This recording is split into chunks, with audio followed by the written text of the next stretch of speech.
Just by way of background, I'm completely non-conspiratorial. I'm not a conspiracy theorist. I'm a local councillor, and you can't get really more boring than that. Is it not? Yeah, can you hear that better? Very good.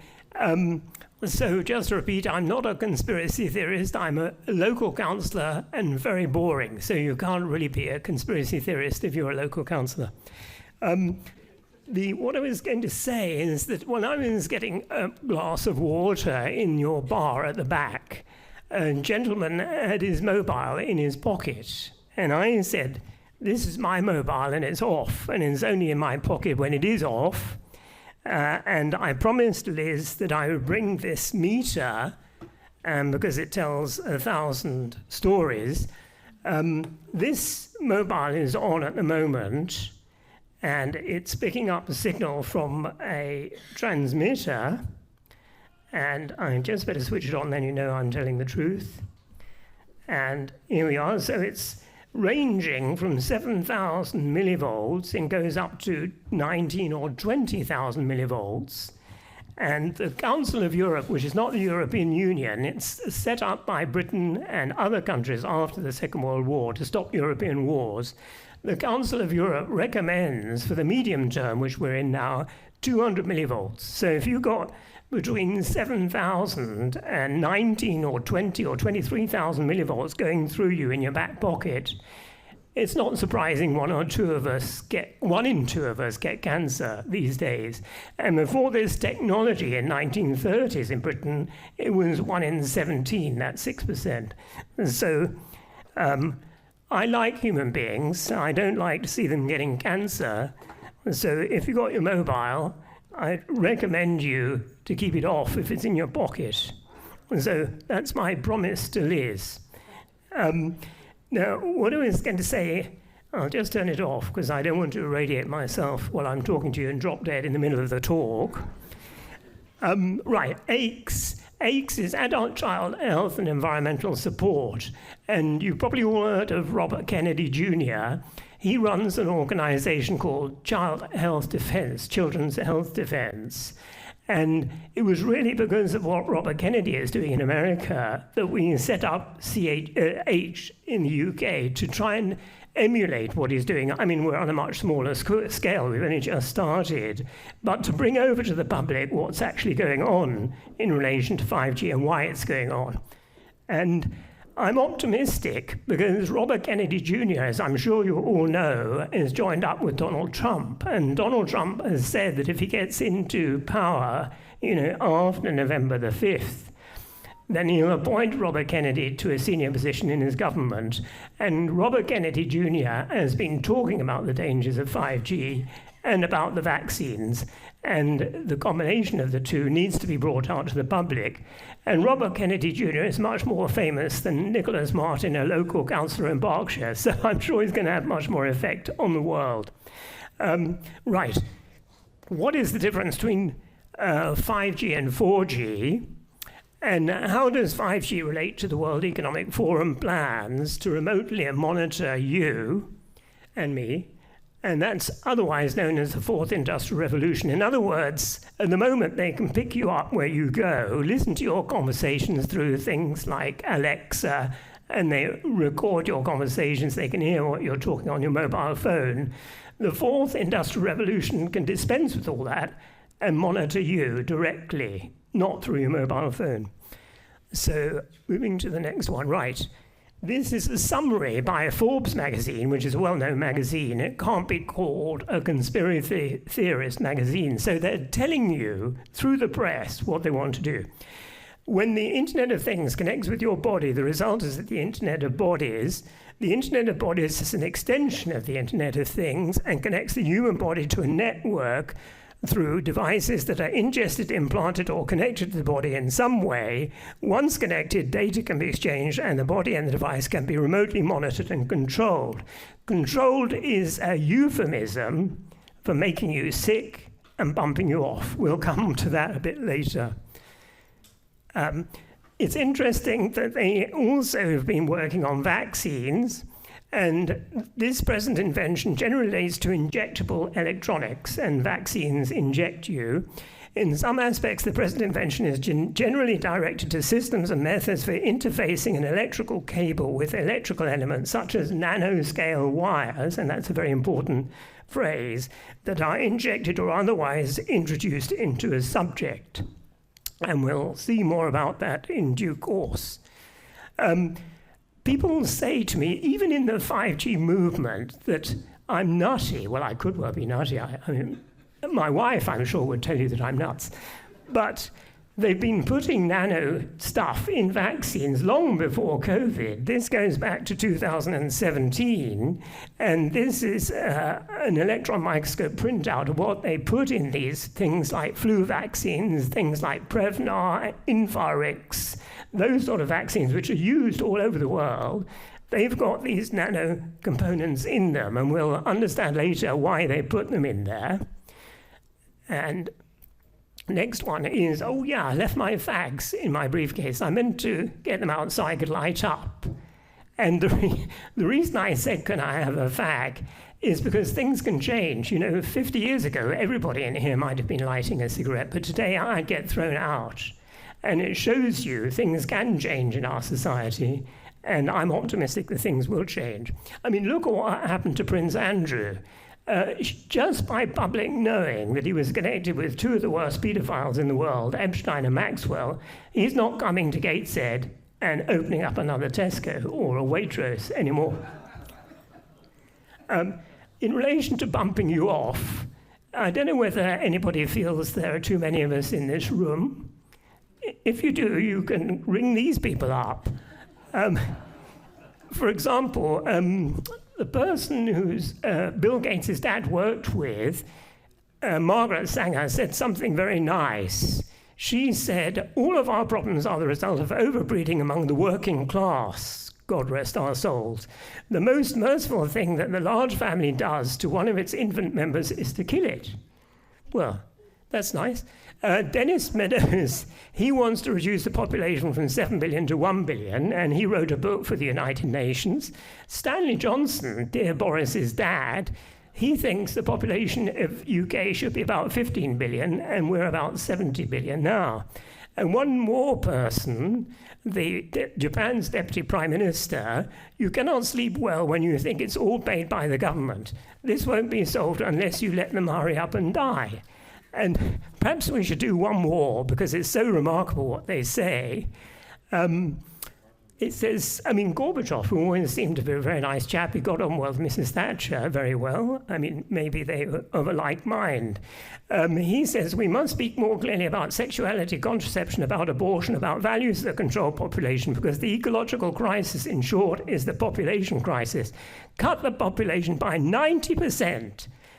There won't be enough people left to do a great deal of ecological damage. Well, that might be a solution to global warming, just bump us all off. So the reason I mention that is that governments don't always tell us the truth. Surprise, surprise. And there's also something called compartmentalization, where people in local councils, and I'm exposed to a lot of local councillors, they're not all evil people, and I don't consider myself evil, but my colleagues in the councils haven't got a clue what's going on. Mark Steele, who's coming on later, pointed out that Gateshead years ago had these 5G little antennae. We'll come on to that later. And he expected when he went to see the council that they would take them down immediately because of the effects. They didn't. But a lot of the people in the council still don't know that 5G is in the streetlights. And it's because of compartmentalization. The other thing I was going to say, the government bumps out these narratives through things like the BBC, ITV, Sun. And Sky News have just said you won't get cancer if you put your phone in your pocket. It's nice to know that's what they're saying. And fake news is rampant everywhere. So in relation to my grandfather, God rest his soul, I was very fond of him when I was a young boy. He was a Jewish man in Vienna on the rising of the Nazis, and he came over to England, had a chat with a bloke called Lord Portal, who ran Wigan's Teep, and said, these Nazis are a bit funny, if they get a bit wacky, will you give me a job? And Lord Portal said yes. So my grandfather came over. He then joined his cousin, a man called Sir Louis Namier, in British military intelligence, 2 James Bond figures working against Hitler. Both those men died, and I feel very, very sad about it because I was very fond of my grandfather, not knowing that Britain and America were financing the architects of Nazism. In other words, the money from Britain and America created Nazism and Hitler, or helped to create it. And this is an illustration of how we know that. Next slide, please. Thank you very much. You can look it up on the net. They don't hide it anymore. Schroeder Bank involves supporting the Third Reich. Britain's Montague Norman, running the Bank of England, was selling gold and giving it to the Nazis. And George Bush's granddad was running an American bank doing the same thing from Washington. So that's what governments do. They don't tell you the truth always. Surprise, surprise. Like Boris Johnson saying you've got to stay at home and I'm going to have a party in 10 Downing Street during the lockdown times. Next one, please. They also pump out propaganda through things which I don't know whether you're aware of, organizations like Brigade 77, which are government assets pumping out misinformation to people to give them wrong information, to create narratives like global warming and all the rest of it. And here we are, we have the army is setting up a new unit that will use psychological operations in the information age. And the last thing, warfare in the information environment. So many people refer to what's going on as 5th generation warfare, where you don't actually need tanks and all that. You control the population and bump them off in this new generation warfare, and we'll come on to that in due course. Just to show you how outrageous they are, this was a thread on Telegram where somebody spotted one of these Brigade 77 agents and said, okay, I admitted it. I lied to you. You want to know why? Why do you lie? Paid to. What is that? I've been working for Brigade 77 this whole time. It's our job. Anyway, I'm quitting now. They can't stop me from talking. So that's an insider spilling the beans about what goes on in our society. And more control over what we perceive to be true is the Guardian newspaper. Ministry of Defence meetings have confirmed the role of Britain's Guardian newspaper as the mouthpiece for intelligence agencies. Now, I used to think the BBC and the Guardian were bastions of British democracy. Once I got involved in the 5G movement, anti-5G movement, I should say, I changed my mind. And now I think the British Broadcasting Corporation is the British brainwashing corporation, as I'm sure you would all agree. This is also an indication of what goes on in our society, where in the days when I could have a fag when I'm talking to you, or you could have had a fag, long gone. But it took a long time for the truth to come out, and it wasn't the government that brought out the truth. And all the time, the British tobacco industry was, what was it saying, confronted by compelling peer-reviewed scientific evidence of the harms the tobacco industry beginning in the 1950s used sophisticated public relations approaches to undermine and distort the emerging science. So that's what the tobacco company and why it took such a long time before the truth came out. Right, these compartmentalized narratives like global warming and all the rest are not what they seem. And the Nazis said, Arbeit macht frei. In other words, and they had that above the concentration camps. That means work makes you free. Well, they certainly work their occupants to death. And that's the sort of nonsense that we get with global warming. And the vaccine, safe and effective, and 5G, safe and effective. I'm not sure that I would trust the government with their narratives anymore. Coming on to the nature of the Fourth Industrial Revolution, where they want to control you, up until now, the control has been through propaganda, like, my grandfather believing Britain was a marvelous country, which I still think it is, but he was thinking and you must come here to fight against the Nazis, not knowing that Britain was financing Nazis. That sort of dishonesty in government comes from these narratives. And in relation to the fourth industrial revolution, that's another one of these narratives and involves changing human DNA. And why is DNA so important? Because if we go on to the next slide, you can see the modern approach to science. If you take this table, for example, or anything in the physical universe, it's a manifestation of the quantum field. In other words, the shape of everything in matter is given by the mathematics in the waveform in the quantum field. And it's the same with a human being. We pick up our thoughts from a biological quantum field. So if you control that field, you can control your thoughts. And that's the sort of science that we're facing in the fourth industrial revolution. It's really Star Trek level science. Next one, please, thanks. And we come back now to the important difference between 4G and 5G and why it's very, very relevant to the fourth industrial revolution. 4G is what's called isotropic. It's like when you drop a stone into a lake, the rings go out. It's called isotropic radiation. It means the further you're away from the source, the weaker is the energy.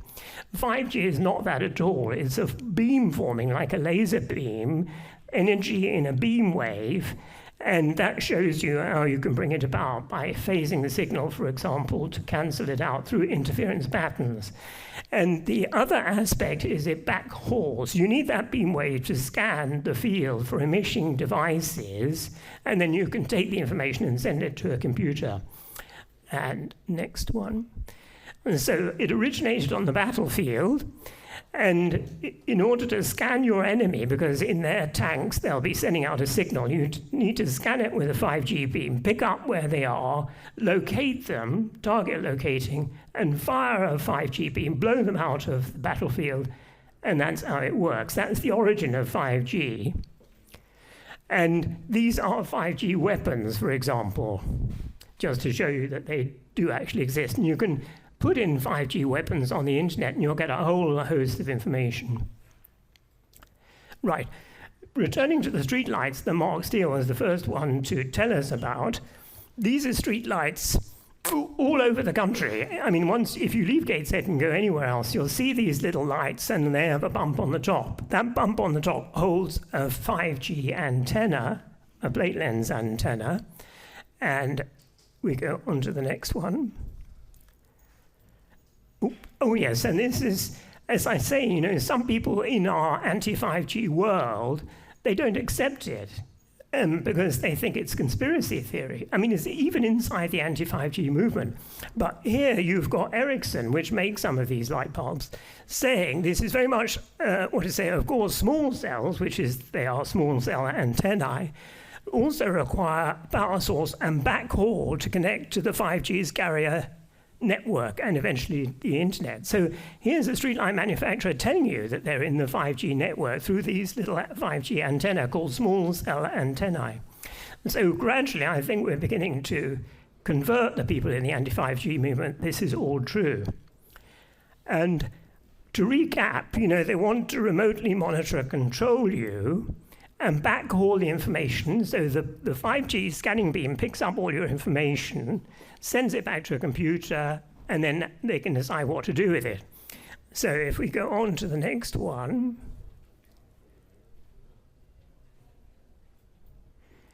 Right. Why is 5G the linchpin for the WEF agenda to remotely monitor and control human beings?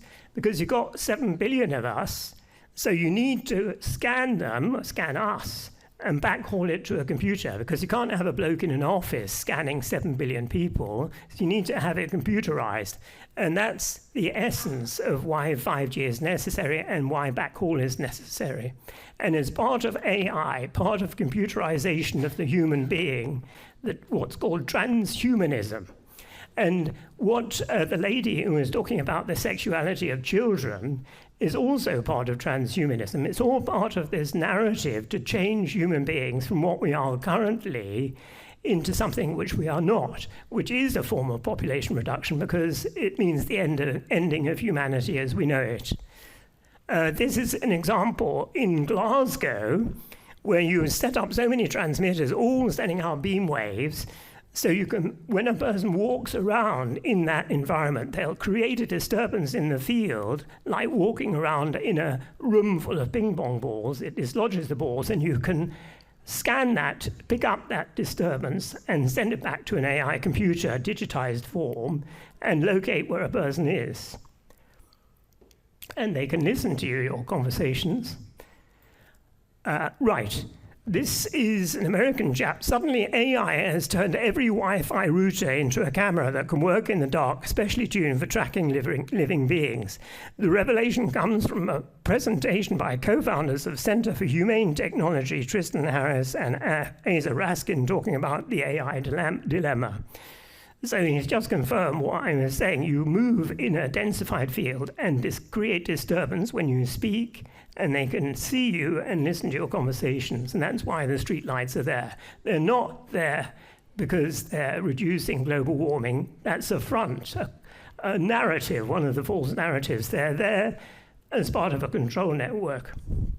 And we come back to something we were talking about earlier, the vaccines and the nanotechnology in the vaccines and the way they want to control you directly.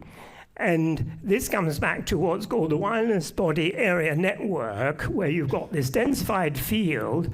People are full of nanotech, and that means you can allocate MAC addresses, meter access code addresses, and read them out, identify the person from the MAC address. And this is a paper detailing through MAC codes what they intended to do. And that goes back to 2019. Just to remind you, they have been putting these nanotech into bodies way back since 2017.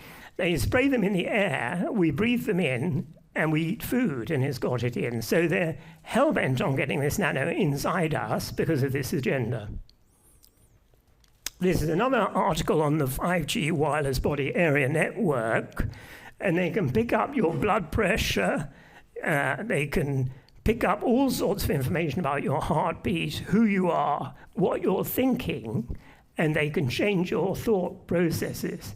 And the idea is to create a transhuman human being, not between male and female, but to change your nervous system into a synthetic nervous system which should be controlled and monitored. And this is in relation to 5G, and it can induce mortality, and we'll come on to that in relation to optogenetics. Just to summarize that this is not coming out of my head, this is coming out from research that anybody can do. And Yuval Noah Harari is a colleague of our dear friend Klaus Schwab, whose dad used to run Escher Weiss, which was a Nazi company. I'm sure it's pure coincidence. I'm sure they're nothing to do with the Nazis, but he says free will is over. Imagine an algorithm that will tell a teenager where he is on the gay-straight spectrum.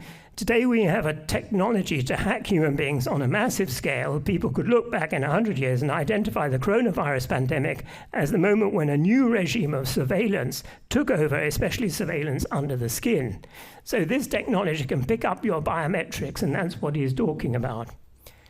And there's a human being, a transhumanized human being, connected directly to the internet, carbon nanotubes, graphene quantum dots, hydrogel swimmers. All this is detailing their transhumanized human being, what they want to achieve. And this is a person who comes from, I guess it comes from the NHS, a person who had a few or two COVID vaccines on the left, and then he had a booster, and you can see the spread of the nanotech throughout the body. I would say that there are solutions to get this stuff out, and there's a man called Dr. Robert Young, who is a very good doctor, and who recommends Masterpiece, which is what you can take in droplets, and it'll get it out of the body. just to say again that this is not conspiracy theory, the level of science is so advanced, and here you have transhumanism, as I mentioned before, is to change the human DNA, because the DNA is an antenna for the morphogenetic field. So if you change the DNA, you change the resonance, which means you change your reality from what we perceive now to an artificial reality through artificial intelligence. And this is something called mCherry, transgene design and plant transformation. We designed H2B mCherry fusion protein by fusing the gene of histone H2B.5, etc. So, and this is to change human DNA, and mCherry will crop up in a minute. This is the UK Health Security Agency, part of the British government, talking about mCherry and genetic modification. So again, you know, this is going on. It's not Nicholas Martin's fantasy. This is the reality that we are all in at this moment. Here is the thing I wanted to mention again, is opsins, where they can change your thought patterns and change human behavior. They can induce heart attacks, for example. And the way to do it is to use things like mCherry to change the human DNA, to make it sensitive to light. Then you can put in certain light to switch off certain biological functions. They've been doing it on animals for a long time. You put into the animal body an opsin, which is a light-sensitive substance. You change the DNA, and then you beam the poor, unsuspecting mouse with this light to activate different behavior. And this is what they want to do to us. And Mark Steele, coming on in a moment, will talk to you about the ULEZ cameras. And there is this type of technology, infrared type technology, involved in those cameras. This is, again, is a human being connected to the internet. And on the next one, you see optogenetics. Optogenetics is a biological technique to control the activity of neurons. That's in our brain. This is changed by expression of light-sensitive ion channels, pumps or enzymes, specifically targeted in the target cells. On the level of individual cells, light-activated enzymes and transcription follows allow precise control of biochemical signaling pathways. That means they can change your biology through light-sensitive activity. Opsins are the agents that they put in you in the process of optogenetics. And this shows you they can induce a heart attack in you through optogenetics. Light approach basis to cardiac arrhythmia research, so they can actually do this. Again, it's not hypothetical, it's actual. Right, I've come to the end, in case anybody's fallen off their chair in boredom. I'm optimistic. You know, the Nazis wanted to convert us into Aryan race or bump us off. You know, they wanted to get rid of homosexuals, Jewish people, tramps, gypsies, and they wanted to change the rest of humanity into an Aryan race. That was absurd, and I'm glad to say it didn't come about. I think this fourth industrial revolution by the WEF is also absurd.